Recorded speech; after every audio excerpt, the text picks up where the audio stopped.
Last night when we were working on zone offense, let me, and I'm not trying to sell you on doing anything. I never have.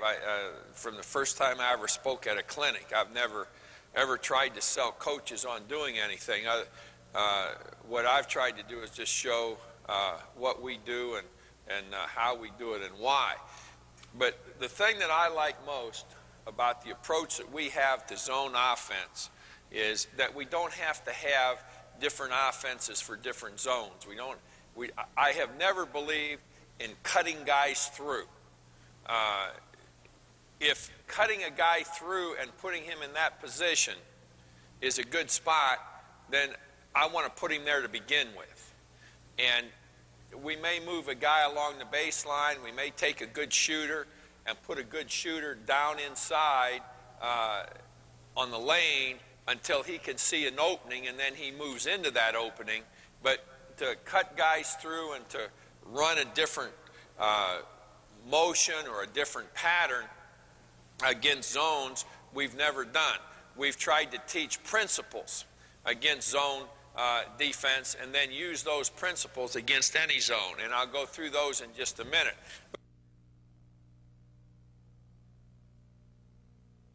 Number one is the shot fake. The shot fake, I think, is really important against any recovering defense. A zone is a recovering defense. A zone slides and it recovers. Anytime the ball is reversed, the zone recovers. A lot of times, and in our case, in playing man-to-man, we have a recovering defense. I want a kid to really be able to develop shot fake.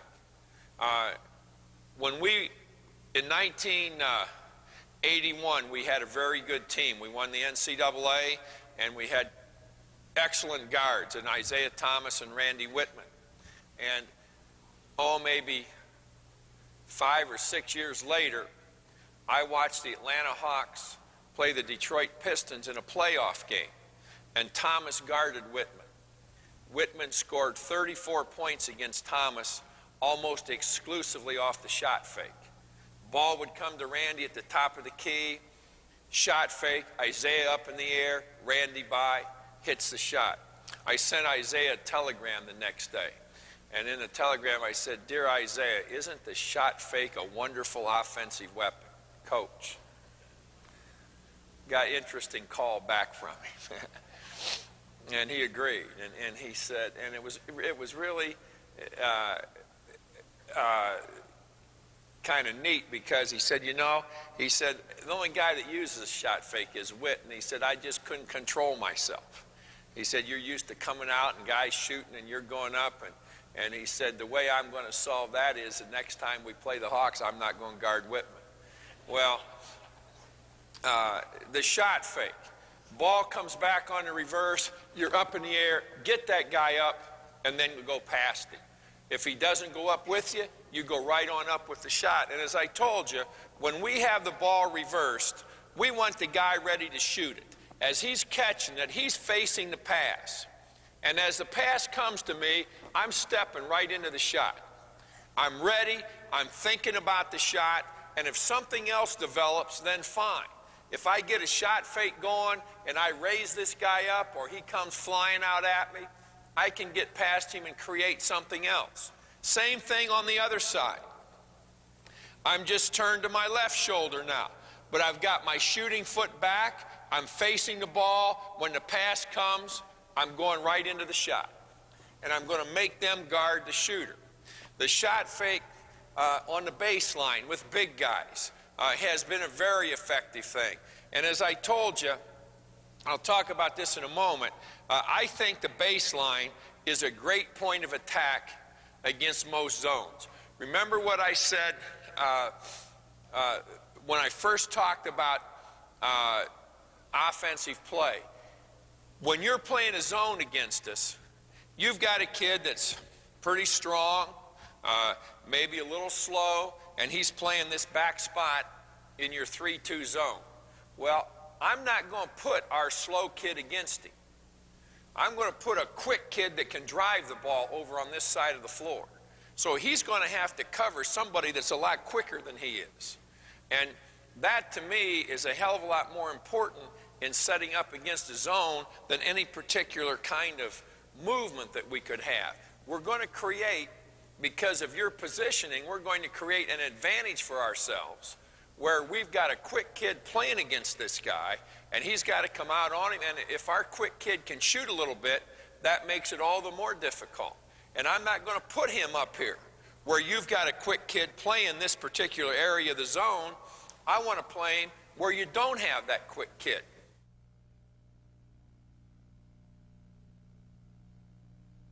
Along with the pass or the shot fake is a pass fake. I think any time that you can come down against a zone, you bring the ball in and you make a good pass fake, you're going to move the zone. And then you come back away from the pass fake. I've seen zones move 10 feet when the ball's reversed on top and the kid takes the ball, pass fake. Jimmy Cruz, the coach down at Evansville now, he's done a great job at Evansville. Jimmy was the best pass faker that we've ever had. God, he was great. Every time Jimmy caught the ball against the zone, he made a pass fake with it. And he would move the zone a step or two steps. And that step or two steps is often enough time to get an opening for a guy to slide in from behind the zone. So as I started talking about zone this morning, the first two things I wanted to bring up, the shot fake and the pass fake.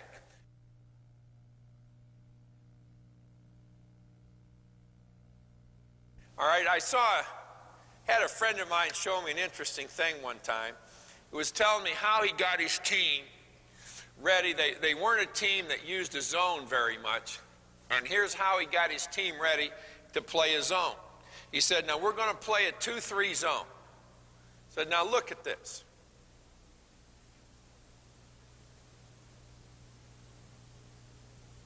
And he was diagramming this on the board for his team. He said, look at this. He said, where the hell is there room for these guys to score and play? You know, we work like hell. Look at this. I mean, there just is no room out there for them.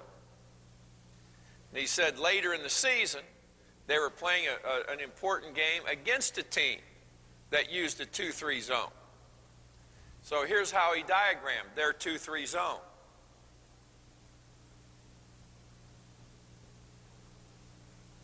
And he said, look at all the room in that zone. Look at all the room for cuts and movement. How the hell can they guard us?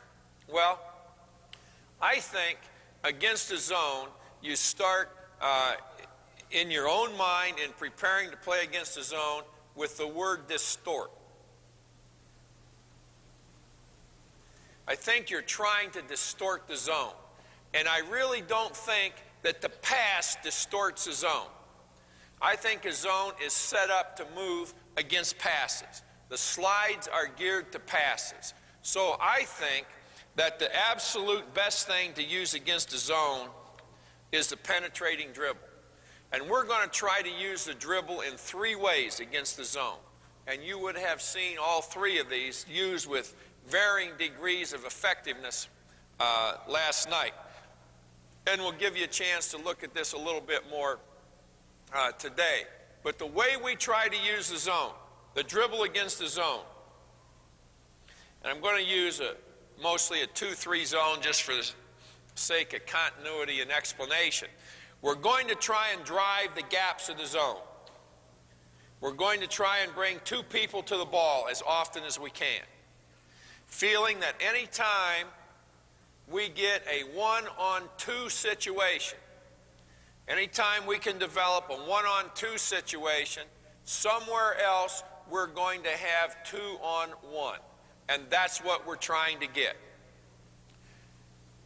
So we're going to dribble the gaps of whatever zone it is we're playing against. Take the ball into the gaps. Bring 2 people to the ball. Then let's find that situation where we've got 2 against 1. Let's get to it before they can recover, and there may be the spot that we develop a shot from. The second way we're going to use the dribble against the zone is to take the ball off the top of the zone. 2-3 zone. All right? what we're trying to do with a 2-3 zone is through the use of the dribble, either penetrating, take it off the top, we'll take him as far as he'll go with us. What we'd like to do against a 2-3 zone is get both top men on one side of the basket. Now, what happens when you get both top guys on one side of the basket? Right here is that you've got a hell of a hole here, and if we can get back to that hole, the only coverage perhaps comes from the bottom up, and now we're playing along the baseline. Shooter, driver, big guy has to come out to cover. I don't think passing sets up that situation. I think this is absolute primary thing you're trying to do against the zone, is move the two guys on top in a 2-3 to one side or the other of the basket, and then using these two spots on reversal. The third use of the dribble for us then is, let's say that we dribble the ball off the top, and we bring A off the top, we bring B into maybe right in here. We bring a guy off the top of the key. Maybe it's our other guard, maybe it's a forward that can handle the ball a little bit. Bring him off the top of the key, and we reverse the ball. We call this a freeze dribble. When he gets it, I really believe that if he catches it and passes it, B can recover. But if he catches it and drives it right to the inside of B, and he makes B play him, when the ball comes back to me on top, one of you bring a ball up here. Ball's been dribbled down toward the white line. It's been picked up. I step up, the ball's reversed. That backside guard, B, in my diagram is right here. If I make a pass, I think B can cover it. However, if I drive the ball right in on top of him, I'm going to freeze him and then make my pass. It almost has to be covered from the bottom up. So the freeze dribble for us as we're working against the perimeter of any zone is an important thing. Putting this guy in a position where he can't recover. With a pass, he can recover. Hard dribble, I'm not sure that he can recover. All right? In moving the ball on top against a zone, we have two rules. One I've already given you. We don't want to throw the ball to the baseline unless the guy is open to shoot the ball. Instead, make a pass fake to the baseline, and that will move the zone.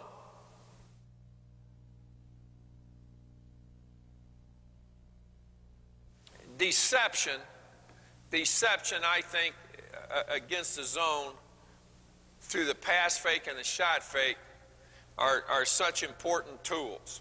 All right? Now, if a pass is made to the side from on top, whatever two players are involved, pass goes from on top down to the side of the zone. We use this rule. Maybe he makes a little dribble penetration. Maybe he has a shot at coming in here, whatever. Maybe he just, and I really, each time we get the ball, I want to make some move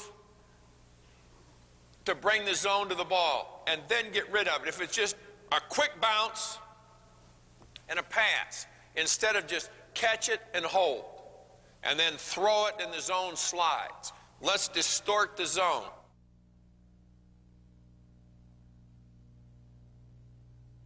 Now, when the ball comes back, it's now on its way back to one. We use this rule. Before you can go back to the same side, the ball has to cross midcourt, either on the dribble or the pass. Now, to set up two sequences, give me the ball. All right, now just come right up here in this spot. Ball's here.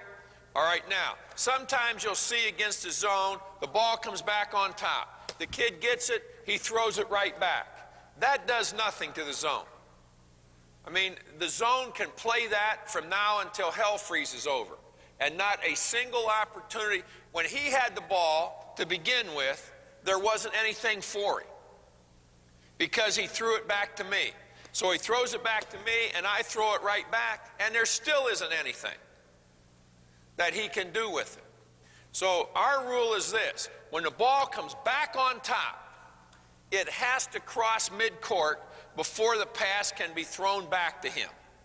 So I may start on a dribble, and I get here, and I may turn and come right back because I know the zone's moving with me. Maybe I get a pass fake. Maybe I come here hard, and I make a pass fake, and then I come back. But I've brought the zone one way, and I've brought the ball back the other way. A counter, deception. I may bring it in.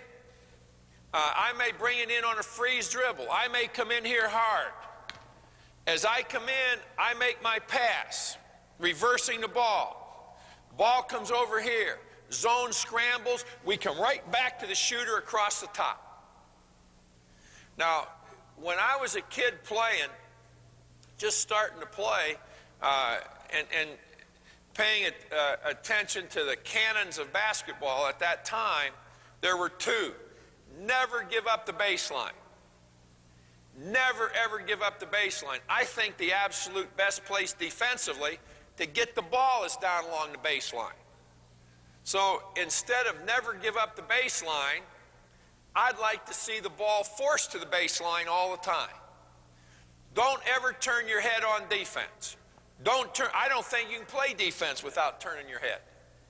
I think you have absolutely double vision. You have got to see both ways.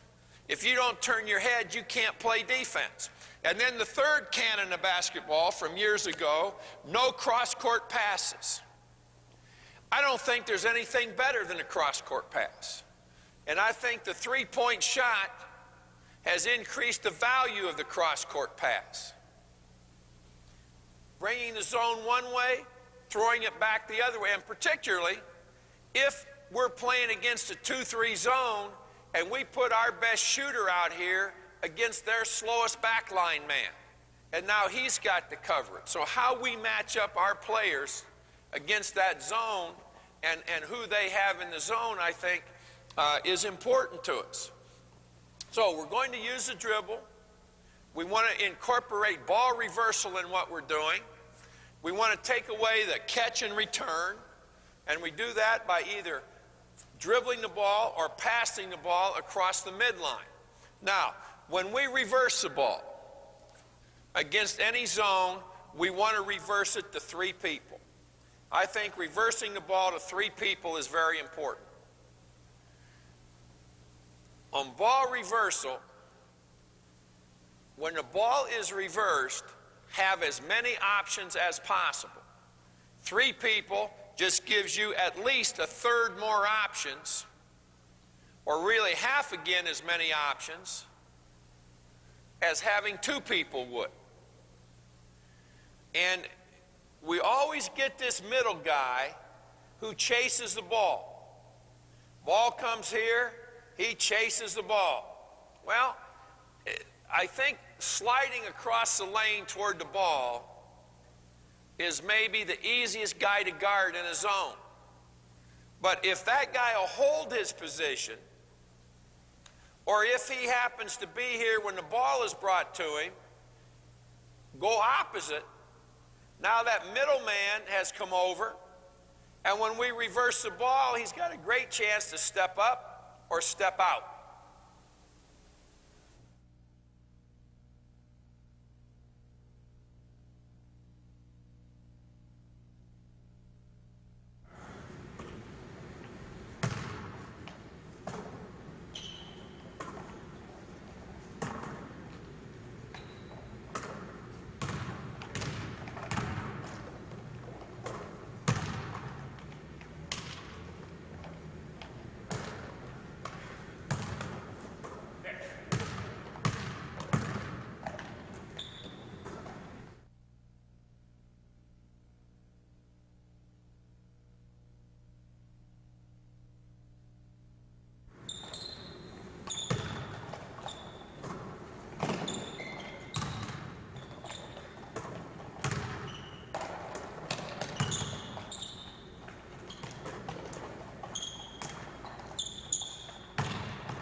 The back man in the zone, the guy we're just talking about, in reversing the ball to 3 people.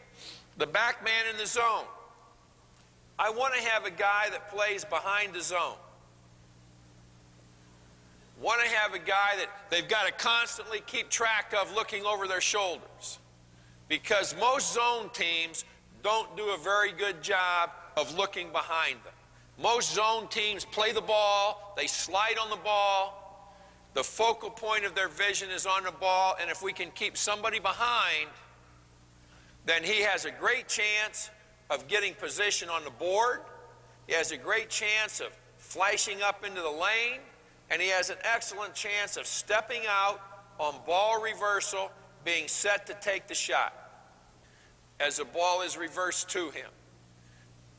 If we put everybody in front of the zone, I think that's perfect for the zone. I think that works to the zone's advantage, not to the advantage of the offensive people.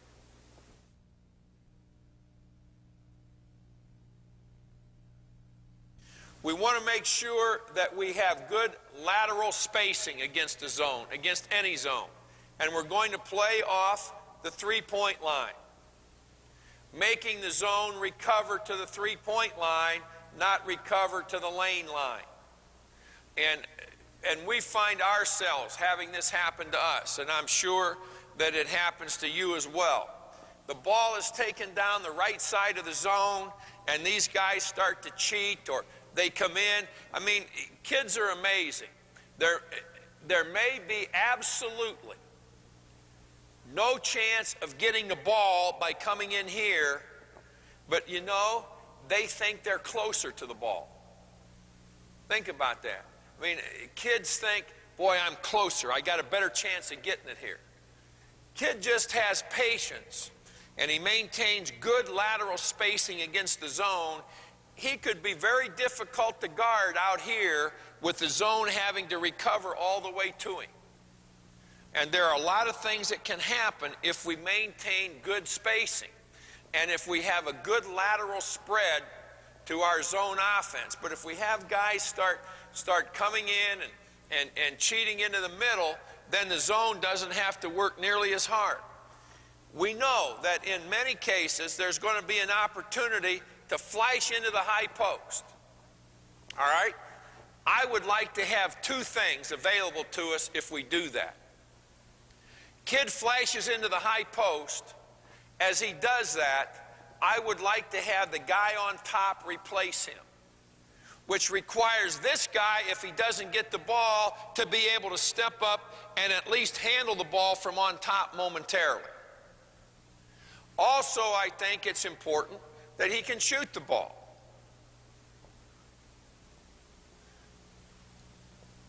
Or, as he flashes into the middle, guy on the baseline comes up to take his place. And one of the things that we've always tried to teach kids when they come into the middle of a zone, from wherever they might come, it could be the bottom, it could be from up above, but I come into the middle of the zone and I get the ball, look opposite right away. And as I look opposite, I may have our best shooter wide open. Or, as I look opposite, I may be able to turn and go to the bucket.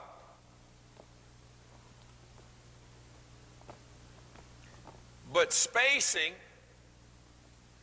and replacement to maintain our spacing, I think, are very important things in our attack of the zone. Now, we try and put these principles into play against any zone that we're playing against.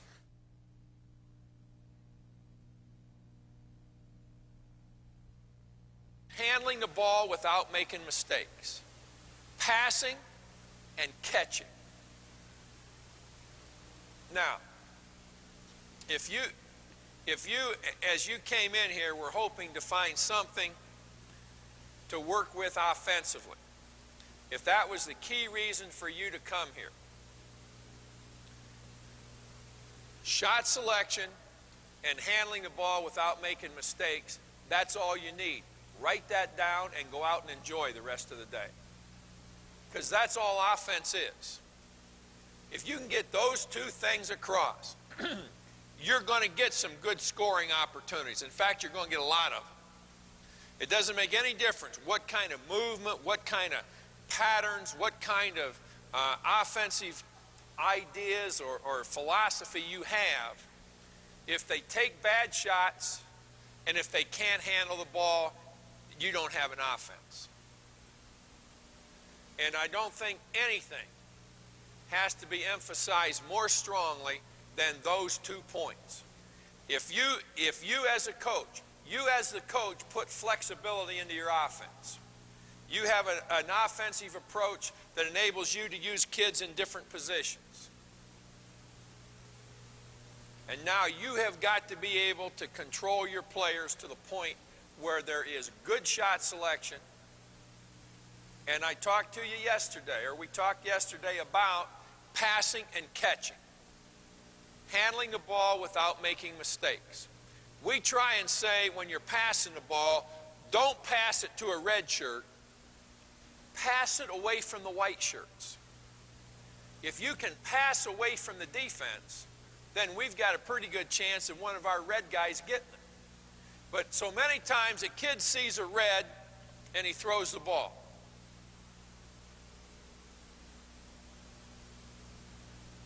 He's paid no attention to the whites. Just like in defensive play, I really think that you have to understand what your kids can do and what they can't do. Now, Blop was a kid that we had to throw the ball into high, and we had to throw it softly. You know, I like a bounce pass into the post, but he was not a kid that could get down and handle a bounce pass. And when there would be a bounce pass and he would fumble it, I wouldn't say anything to him. I'd turn to the passer and I'd say, what kind of pass have you got to throw? And I think it's really important that at both ends of the court, we determine not what we want to do, but what can our kids do and what can't they do. And then we play to our strengths and get the hell away from our weaknesses. You know, weaknesses don't just become strengths because we work on them. Why put the ball in the hands of a kid that can't do anything with it? I mean, think about your own team. You're working and you're going from end to end. You're playing 5-on-5. Maybe you're in a scrimmage situation, or maybe you're working on defensive and offensive conversion, and all of a sudden, one of your guards throws the ball to your center, and what the hell is he going to do with it out here? You know, maybe you hit him right here where he's just got a one and goes in and lays it up. But I think letting kids know who can do what in what circumstances are really good.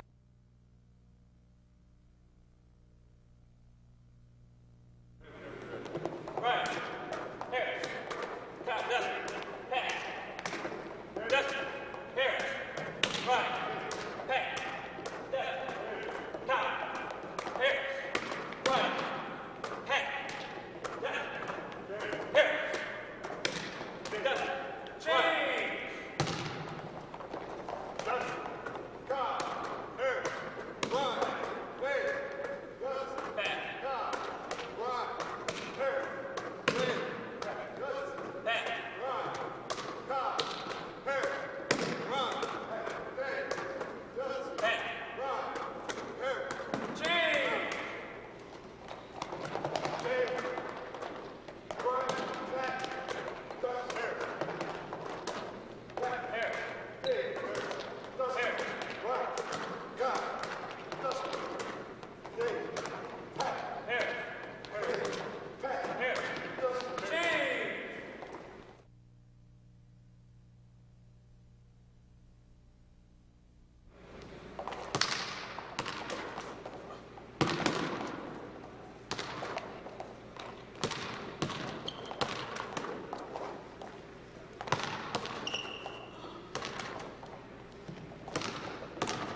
In this little 10-minute period that we have here, we've set up spot shooting like we would have against the zone. Again, what we're doing is kind of a deviation from the way we regularly practice, but we're setting up the development of our zone offense so you can see how we take it from beginning right on through playing against the various zones that you play against. We're working on guys shooting down here at your left, the way they'll be shooting against the zone, the inside players. Our forwards that can shoot the ball pretty well, shooting up here, doing the same kinds of things. We'll get a little bit of three-point shooting because we've got three guys in here that can shoot it fairly well. Down here, we're trying to get the guards working on a little rotation and shooting the three-point shot.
All right, here, let's work on 1-on-2 in the inside. One offense working against two. Same thing down with you, Danny, 1 against 2. Now, what we're trying to do with Danny and with Craig is work that one guy on the bottom of the zone, of our zone offense, trying to work him in and out between these two guys, around these two guys, to see if we can get the ball to him and see if he can get it back to the bucket or get the shot. Just make him work against two guys. It's jammed up, the zone jams up the inside. Let's get our inside guys working.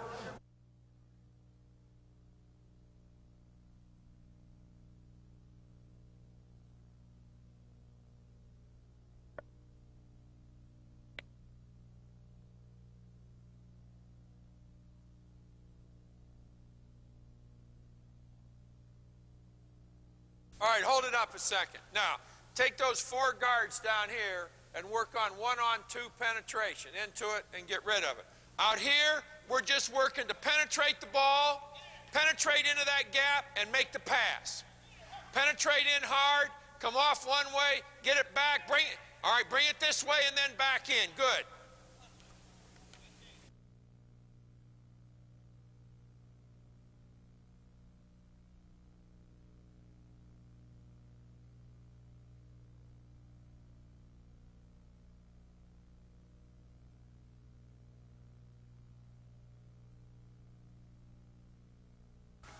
If he can split those guys, a couple years ago we had a guard, Greg Graham, who was very good at splitting those two guys and coming right into the foul line and getting a shot against a 2-3 zone.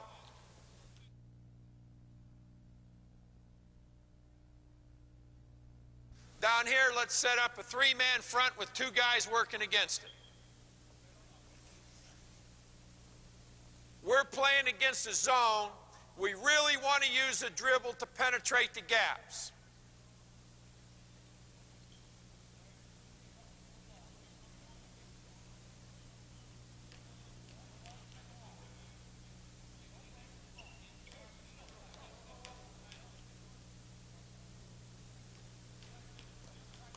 All right, let's get 2 managers down on the baseline, right on the 3-point line. You can hit down to them, and they'll bring it right back out to you. Get in the gaps and go to each other. Let's go. Bring it back. Get in the gaps, Neil. That's it. Reverse it. Now, whoa. Use the dribble, AJ. The thing that I think a zone is really capable of doing is I catch it and pass it. That's what the zone's set up to cover. If I catch it and penetrate, we've distorted the zone a little bit. Just passing the ball after the catch, I don't think does much to the zone.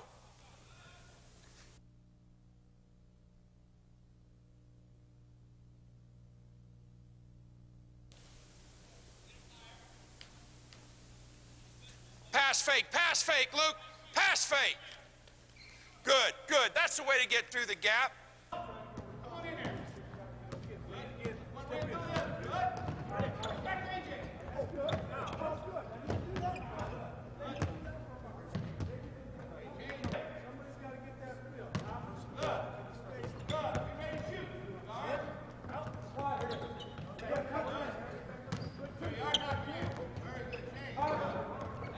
All right, now hold it up. Let's bring those guys up here and work 2 against 3 now. Down here, we're working with 2 guys against the bottom of a 2-3 zone.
Down here, we're going to set up the back of a 3-2 or a 1-2-2 zone.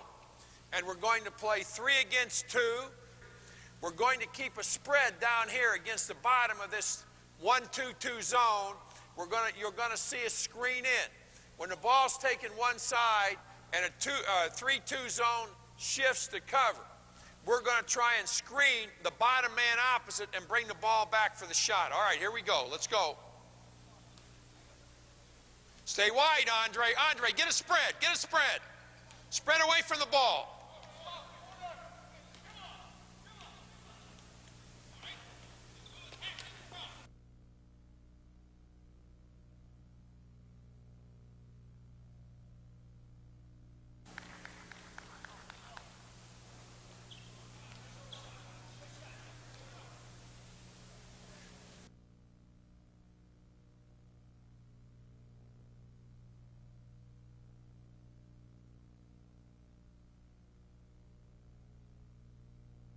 All right, now we're going to set up the box down here. It could be the box of a box and 1. It could be the box of a 2-3.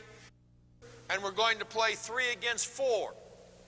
We're going to try to see if we can occupy 4 people with 3. There, look.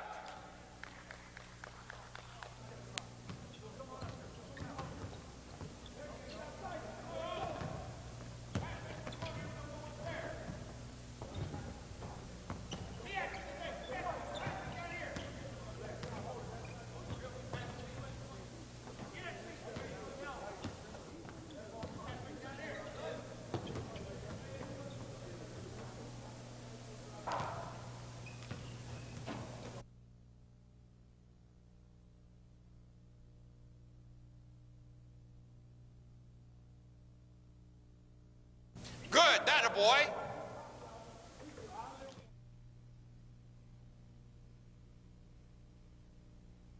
Now, let me take the 3 zones that we worked last night and show you the things that we try to do against those zones and the points of emphasis that we would have against these specific zones. I'm going to set up the 2-3 first of all. I think it's probably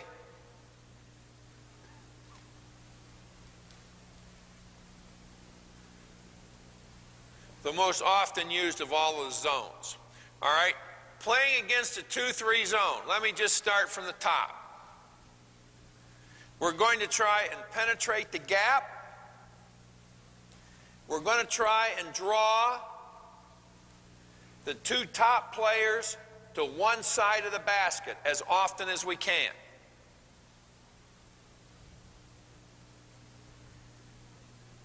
We're going to stay opposite the middleman. When the ball comes to the side and he makes his slide toward the side of the lane, which is probably the guideline for a middleman in a 2-3 zone, ball moves to my right, I slide to the lane line. We're going to hold our post man opposite that so that when the ball is reversed,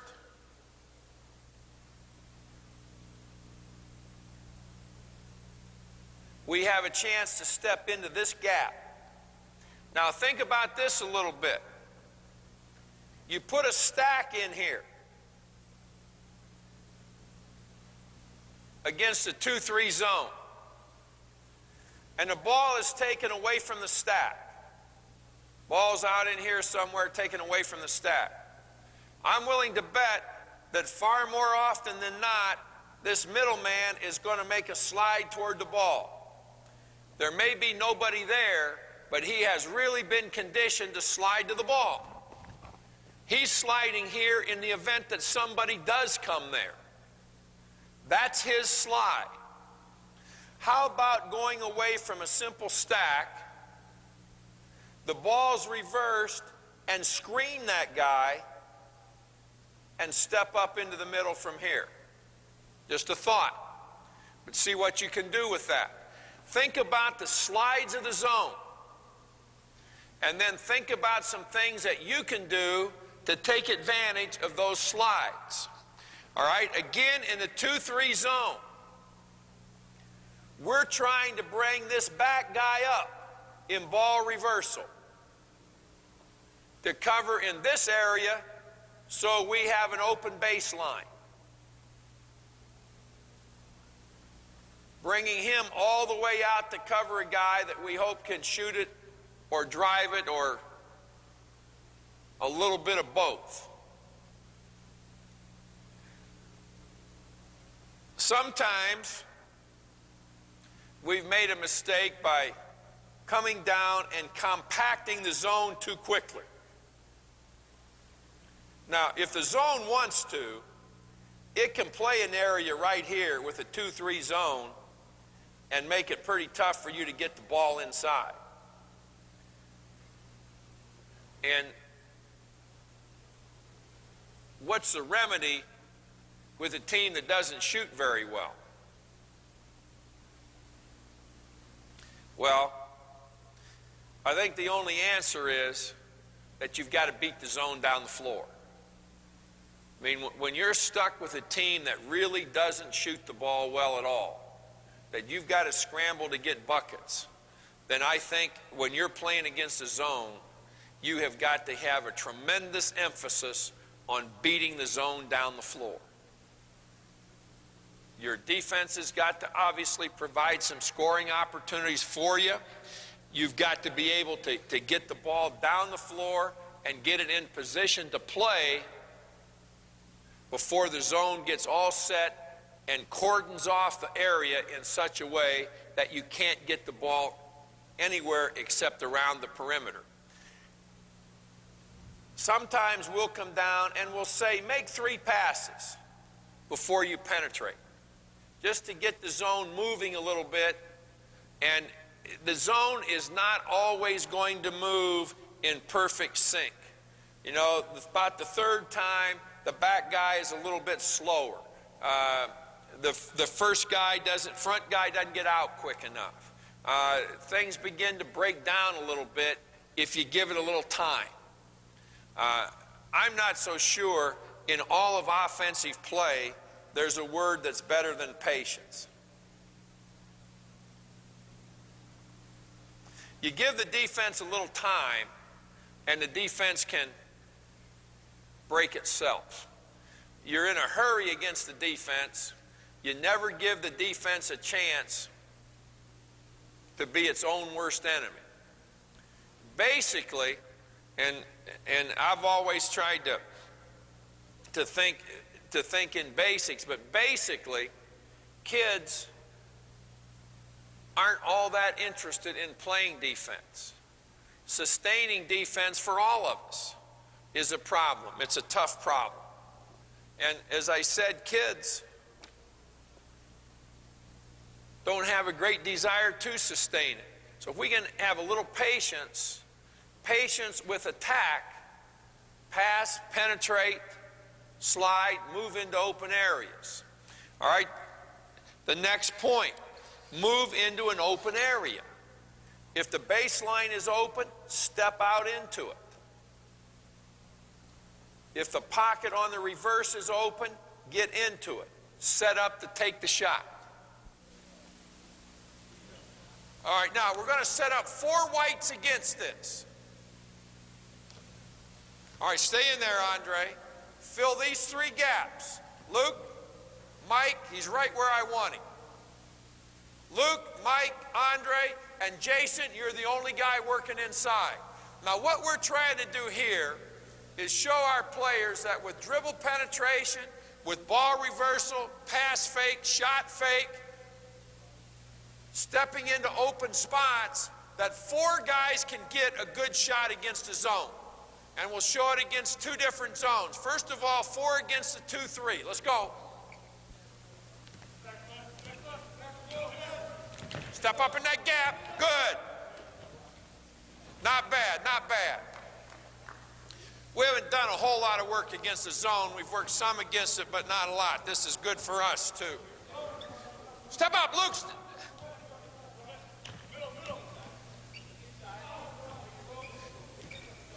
Stay wide, stay wide. Now take it in. Now bring it.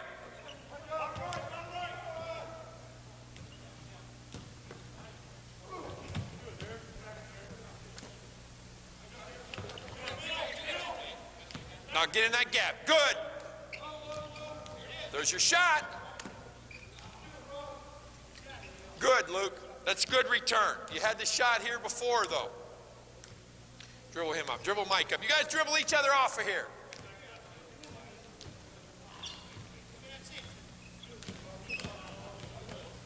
All right, that was pretty good. You set up the shot with that dribble.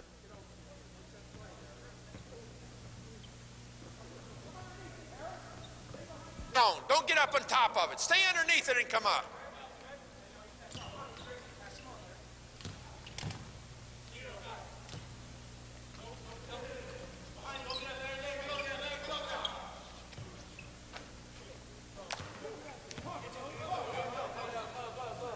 Get in the gaps, Richard.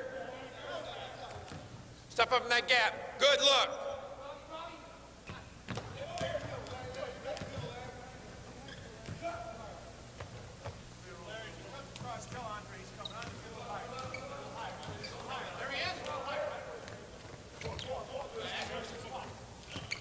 Go, go. Now back, Robbie. Tell him, Harris. Talk to him. There you are. You got to hit it. Attaboy. Good. Very good.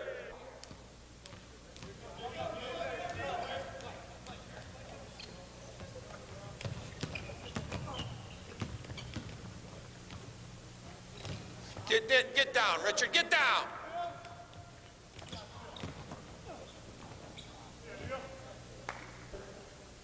Take it away. Take it away from Richard. Take it away. Be ready for the shot, Richard. Don't crowd in. Now,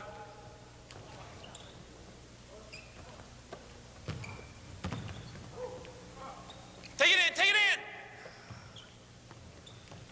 All right. right, now, what we would like to do is this. Let me set up something here that we would really like to have. All right, now, Robbie, I want you stepping out on the side. Stay opposite. Harris, stack it right down here. Stay opposite. Take the ball away from the stack. Harris will go to the stack. Robbie, fill the baseline. We bring it back, and let's see if we can get the bottom man caught in a 2-on-1 with you guards handling the ball up here. Let's go. Take it to Neil. Take it to Neil. Go to the ball now, Harris. Go, go, Harris.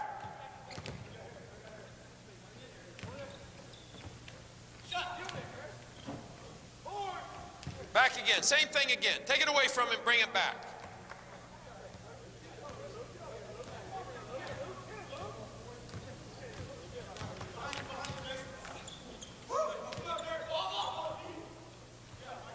What's he going to do with it down there? Nothing. So don't give it to him. There's nothing he can do with it down here. You make a pass fake. It's just as good as throwing him the ball here.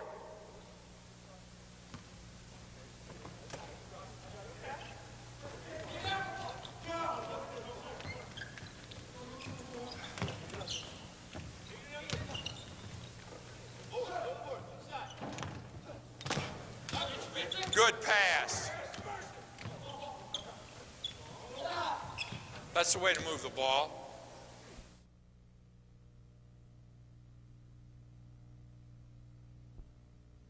Let's take the 3-2 zone then. Now, for me, the two areas of attack on the 2-3 are here, here, and then when the ball is reversed, stepping up from behind. All right, let's go to the 3-2 then. All right, we put in the back line.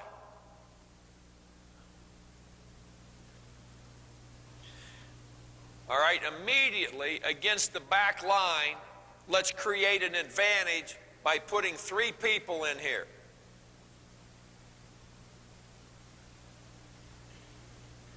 Let's make D and E cover 3 guys. Now, when I was coaching in Army years ago, we used to go down and scrimmage University of Pennsylvania. I guess we did about 3 years in a row. I may be the only coach that ever got a technical foul in a scrimmage. And and Jack McCluskey was a coach at Penn to start with, and then Dick Harder. And Dick Harder had one of the great lines I've ever heard during the course of scrimmage. Dick and I have always been good friends.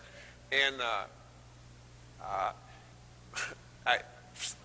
don't know, I got up and was bitching about something in a scrimmage, and I get a technical foul in a scrimmage. It says, just, Coach, goddammit, go back and sit down, will you? Leave me alone. You know, you coach, I'll officiate. Well, I get a technical foul. So when I get the technical foul, before I can say anything else, Harder's out on the floor.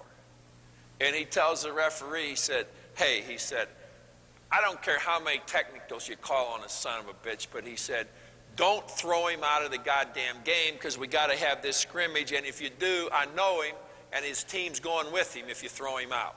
So get on, but goddamn it, don't you throw him out of this scrimmage. So my argument's taken over, and so I'm telling Harder, I said, well, let's eliminate the goddamn problem by getting rid of this son of a bitch. Let's get him out of here. So I'm arguing with Dick about getting rid of the official, and Dick's arguing with the official about keeping me in the building. So it was an interesting day. But anyhow, they're playing, and this was one of the things that I really liked about scrimmages, and really liked them when you were scrimmaging against somebody that you knew, somebody that did a real good job, and that you could get some things done with, and you could help each other a little bit.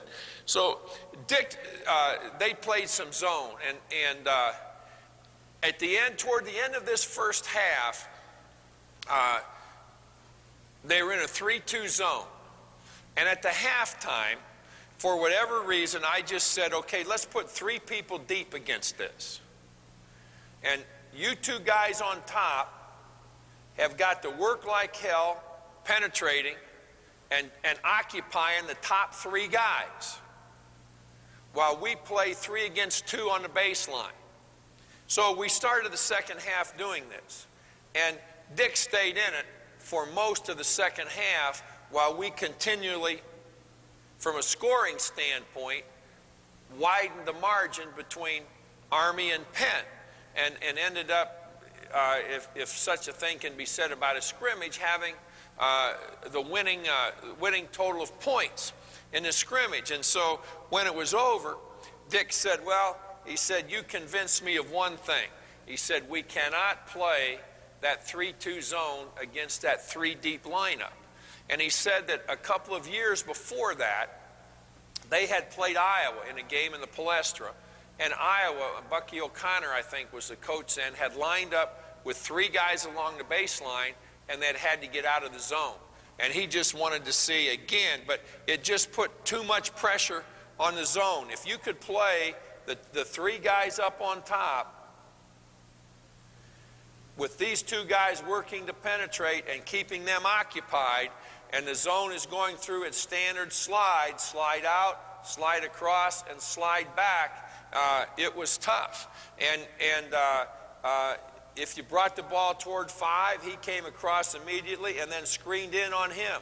And you had a lot of times guys open here. Sometimes he didn't get back up quick enough because he got stuck down here. So playing against the 3-2, I don't think there is anything better to use against it than 3 men deep. I mean, we've done that for 30 years now. And that's been a standard thing for us against any 3-2 zone that we play against. You've also got the opportunity against the 3-2 zone. When you've got the back line here, guy slips up, second guy slides in, and you may be able to throw it over the top. If he's a kid that can jump, you can put it up in the air to him. He slides up, you come right back down, and he drives the ball. But again, goes back to the violation of a basketball canon, the cross-court pass. I think the cross-court pass, high to low, when this guy steps up and brings him with him, and if he doesn't come with him, if he comes underneath him, then the middle is vulnerable in the 3-2 zone. We may get some shots up here. We may do some shooting up here. If he's slow coming back out, he's dropped back, the pass comes up, he gets good penetration, 2 guys come, he's slow coming up, or maybe we have him up high and he screens down. We may get some shots here, but I think the primary areas of attack against the 3-2 are either baseline and coming right into the middle. And again, as I said, you're going to get some shots up here, but the shot you get up here is a combination of things where the ball comes back on top, he penetrates, he brings these 2 guys in, this guy is a little slow coming out. He's dropped back, he's down here, you can screen this guy, if you've moved it quickly enough, attack away from the slower of the 2 top men, the slower of the 2 wing men. C is the slower of the 2, and he's a little slow coming back out. Then there can be some shots developed here, I think, and also with the use of a screen. And really effective screening, as I said, is bringing him in from however you start him, bringing him in on the back man, reversing the ball, bringing it in, and coming down to the baseline with the basketball. And for all of these years, when we worked on that and happened to do that in that scrimmage in Philadelphia, that's been 30 years ago, in the 1966-67 season. And that's been the staple of our approach to the 3-2 zone or the 1-2-2 zone ever since. One other thought on it is to treat it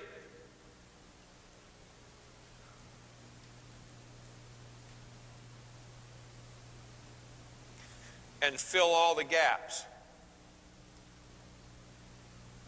and play behind the zone. Fill all the gaps. And now we're going into all the gaps, and you still have essentially the same idea. But now you may wind up with a little more shooting from these two spots by bringing these guys up a little bit where they're in position to penetrate. And they penetrate and bring two guys down. Maybe he slides back. You catch him a little bit when the ball's reversed back here, and you've got the shot before he can get out. We don't do a lot of movement, certainly not from on top against the 3-2 or the 1-2-2 zone. If he steps into the middle, we want to rotate him out. So we have those three areas filled with people. Fill open spots has been a rule that we've used for a long time against a zone. Guy cuts above you, replace him. Against the 2-3 zone, I'll go back to that just a second. We use these two guys in here, and if one player, let's say 5, is the better of the two players, then we let him key the movement. You know, the other guy plays off him.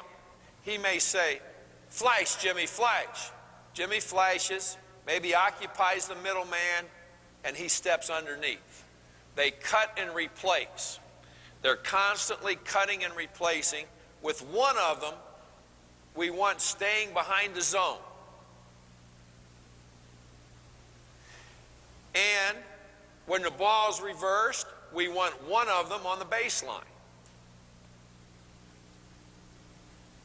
And we work trying to keep them from getting into each other's way. All right, now change it. Defense, change it to a 1-2-2 or a 3-2 zone. All right, now we're going to split the guy on top and play these two gaps. All right, Jason is in this gap, and Andre is in that gap. 4 guys again. Now, you two back guys can slip in underneath and flash the middle, but let's also fill these gaps and have a spread. Let's play those gaps now. Come on, we can't have 2 guys.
Good look.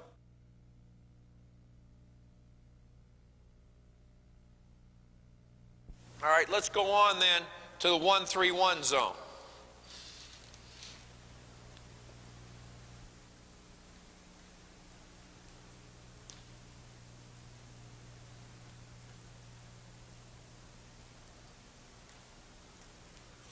Almost exactly the same as a 3-2. Our 2 guys up on top now are in charge with the responsibility of occupying these 3, A, B, and C, through gap penetration.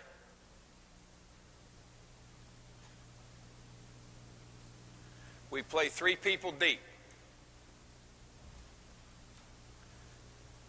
Bottom man screens. If he goes from corner to corner, a lot of times they put a small guy back there. He goes from corner to corner. That means they bring a forward up here probably.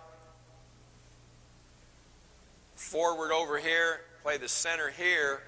We may go away from the slower of these two, B and C. Take it away, B drops back, bring it back to him. We can bring 5 up, B drops back in, 5 screens. We're looking to reverse the ball right in here. But again, we've reversed it to 3 people. We'd have 1, 5, and 3. Pass fake, bring it over, pick it up, pass fake, try to draw him out a little bit. 5 steps up, maybe get it back, get it in here, get it back, and we can go inside with it. When we have the ball against a one-man front zone, what we try to do from on top, I bring it down, or I have the ball, I'm on top against a one-man front zone, a 1-3-1, 3-2, 1-2-2. We like the kid here to bring the ball off the top. He brings that guy with him.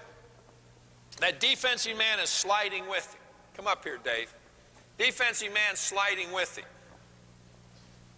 I would imagine that in many cases with a one-man front zone, the defensive man on a point is told to stop when he gets to the lane, or 1 step outside the lane. So I take him with me. He slides, he gets to the lane, and he holds his position. At that point, we would like the man with the ball to come right in on him, hard, and now he can come back here with the ball. He can see what's inside here developing, but come back on him. Don't just let him slide and stay, and you're out here. Go right in on him, freeze him, and now we've created perhaps an opening over here. And at least we've created a little bit of a distortion in the zone. So instead of taking the ball a long way off the top, as we would against a 2-3, when we're playing against a 1-2-2 or a 1-3-1, we're going to drive or dribble off the top and then come back in on that point man, trying to make him play us up there, but make him play us in a position that's difficult for him to recover on any kind of a ball reversal. All right, hold it. Now let's set up 1-3-1. Now we split the guy on top, we split the guy on the bottom with our 4 guys.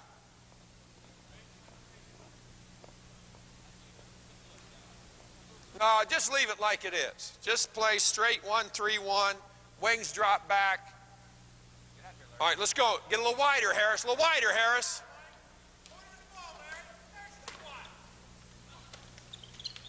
What do you got? Got to hit that, Harris. You got to hit that if it comes down. Let's go. Let's go. Get in that gap, or Mike. Very good. Very good. We're on the line. Good.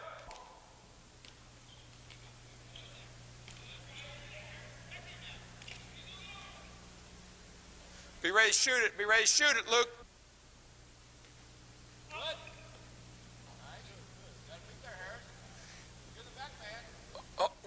Shoot free throws. Whether you're real big or not, and we're big, but they're all big here. So it's relative. Guy playing behind the zone is a hell of a threat. If the back guys in the zone can see all 5 people, I think the offense is at a disadvantage.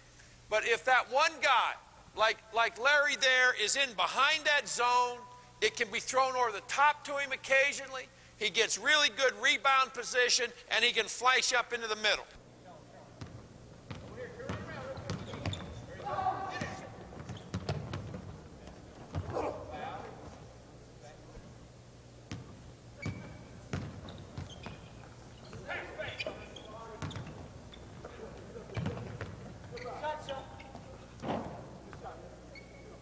That's all right.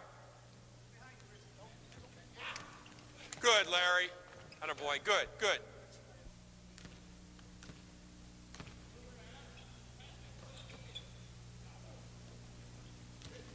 Good move, Luke. Very good. Your whole move brought the zone to this side, and you came. That was excellent.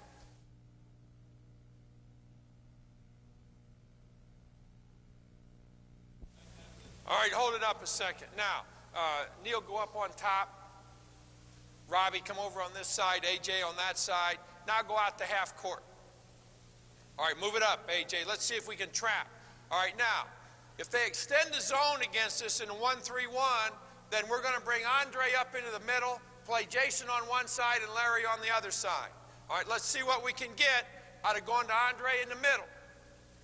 Let's go. That's the way to look. Good. Good look, Larry. Again, we're trying to stay in gaps of the zone. We're trying to keep spread. All right, let's go. Look for your shot. Take it in, Luke. Step in, step in. Get deep, Robbie, get deep, get deep. Spread the zone. Get open, Richard.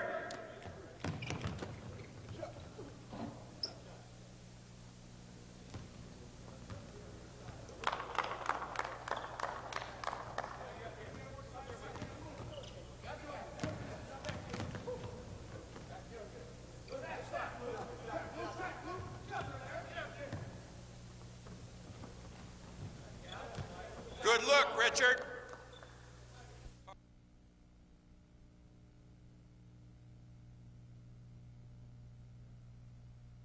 There are a couple of things that I'll add to what we've done against the zone.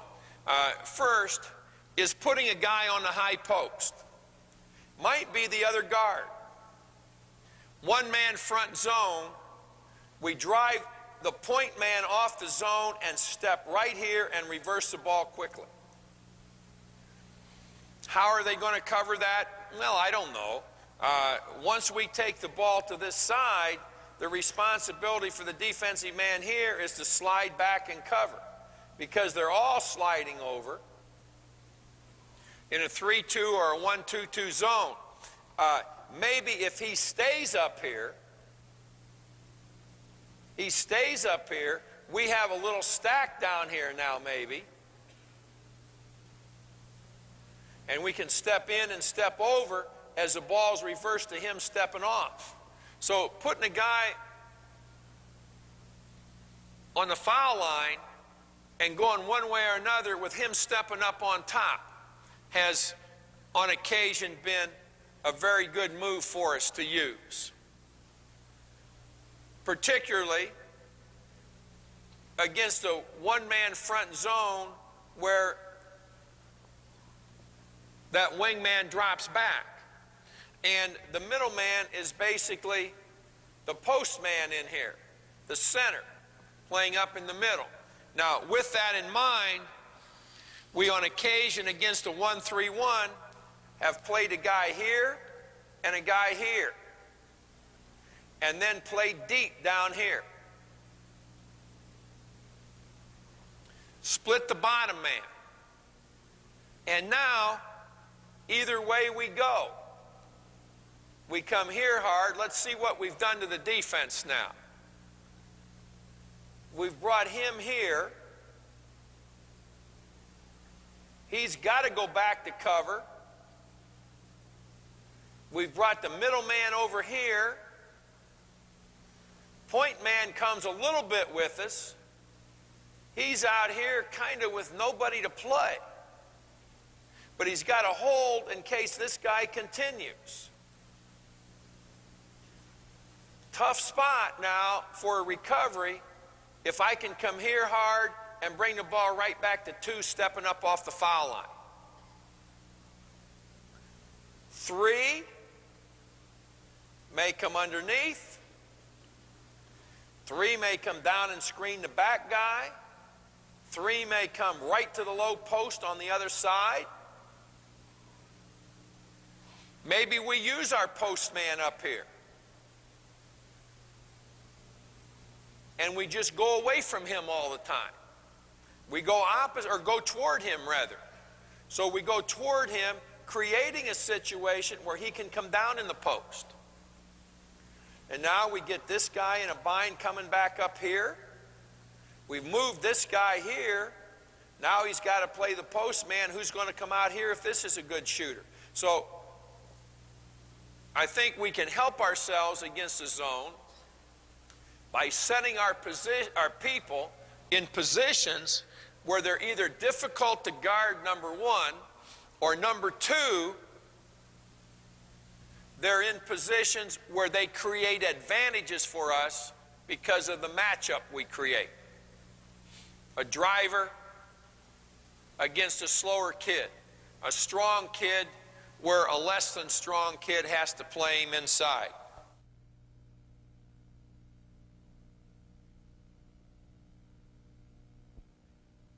Two things, really three things, that we've done against matchups, and we don't, I'll try and go here in the next couple of minutes to throw these things in.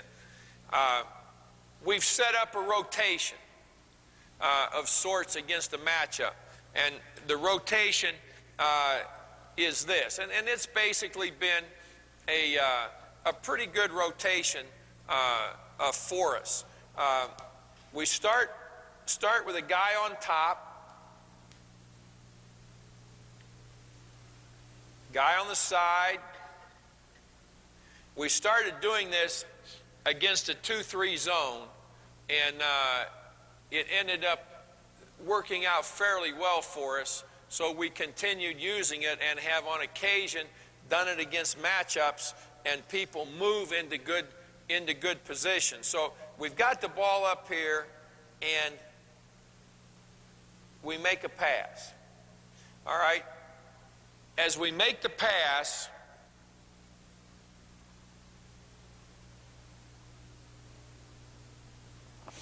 we get an inside rotation. We move to the pass. We hold our position. He holds just long enough to see that he can't get a cross-court pass, and he steps up into this area looking for the shot. We've moved. We bring the ball back. We look to hit it here. We hit it here. We bring it back up on top. We come and we just continue the rotation. As the ball is in the air coming back on top, he replaces 5. So we just rotate. We're going counterclockwise now. And the point man stays on top. The 2 guards stay the same. We get a 3-man inside rotation. And it's, as I said, we started doing this against a 2-3 zone, and then continuing it on against a matchup. At any time that I may designate, or that he, if he's on his own, he can drive the ball down here hard. 2 comes up on top, and now you've just changed the rotation going the other way. On the pass to the side, we come through the middle, we come up from the bottom, we hold, go across, and we're looking to, and it's kind of a stereotyped rotation, but there is movement. You've got somebody coming up into one of the weak areas of the zone. The ball comes in, the zone slides, he comes over, gets it back, looks to hit this guy coming up. You've got a guy coming here. You've got a guy here that can come back into the middle. So you might want to fiddle around with that a little bit. The other thing that we'll do is stack it. We use 2 kinds of stacks. We have a high stack that we combine with a low stack, and we just break out of the stacks. We start with the ball on top. Maybe we step up and step out. Here we may slide up and go opposite. They're just working with each other, trying to fill spots in the zone. And where they would move would depend on what they see. We may move 3 down and make this a 3-man stack. Now, how is the zone going to match up to this? Are they going to keep everybody inside of it? Are they going to have a guy outside of it? There's going to be a guy somewhere that doesn't have anybody to guard. Now, basically, as I said, we're going to go away from the stack. You know, what happens if we come here hard and we step back and he comes down here, and he comes here. You know, an X in the middle of a zone, an X cut, an X cross is kind of a difficult thing for a zone to cover. Matchup, one guy goes hard with him and you replace right away. Third thing that I think, and Norm Ellenberger has a really good thought on this against the matchup, is shortcuts. I just make real shortcuts. I start here, and I come in and come right here. And as I do that, the guy here sees me, and he just comes right here. And we're constantly making shortcuts against the matchup, just getting movement. Movement is, I think, the key to playing against a matchup. And consequently, then, it comes to the last choice, and not last in terms of effectiveness by any means. Maybe actually first, run man-to-man offense against the matchup. And that's where our particular offense, I think, becomes very effective, because it's motion. It's inside cut, it's V-cuts, shortcuts. But make them, if they want to match up, make them play against the most movement that you can throw at them, because they've got areas and they're playing within an area, and now there's nobody there, or a guy goes through it and somebody replaces. Movement is, I think, the absolute key to playing against a matchup.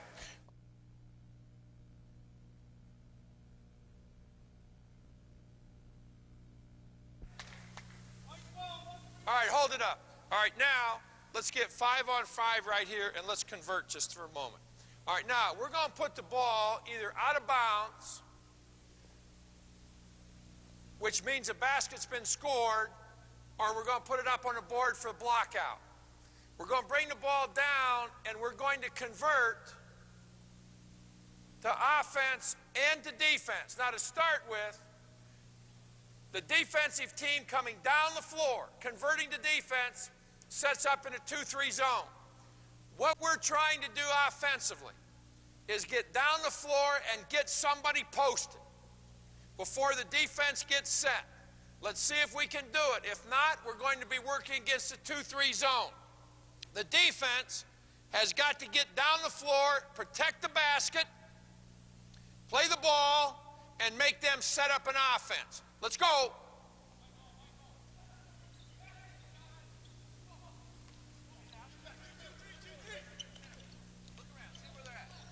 Get inside, Robbie.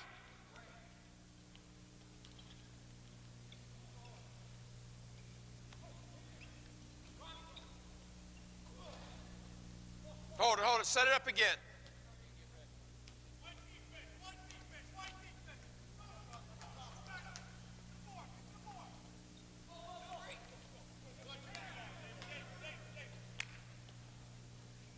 That's really good, White.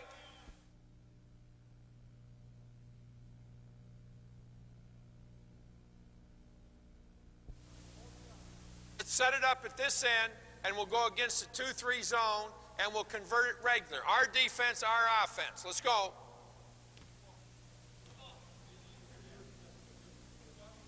Bring it in. Let's go, Neil. Get in there. Harris, God damn it, get in the lane.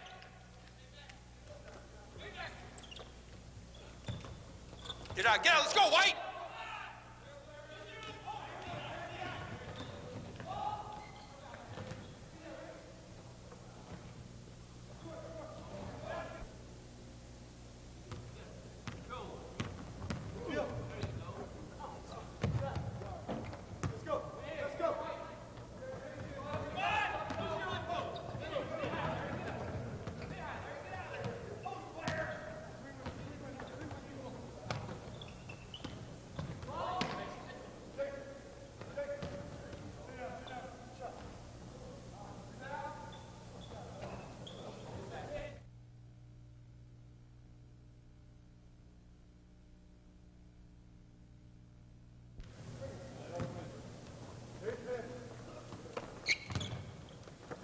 Stay deep, Harris. Stay deep. Stay deep.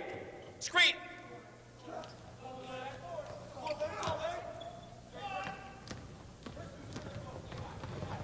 Good feed, Mike. Screen in, Jason.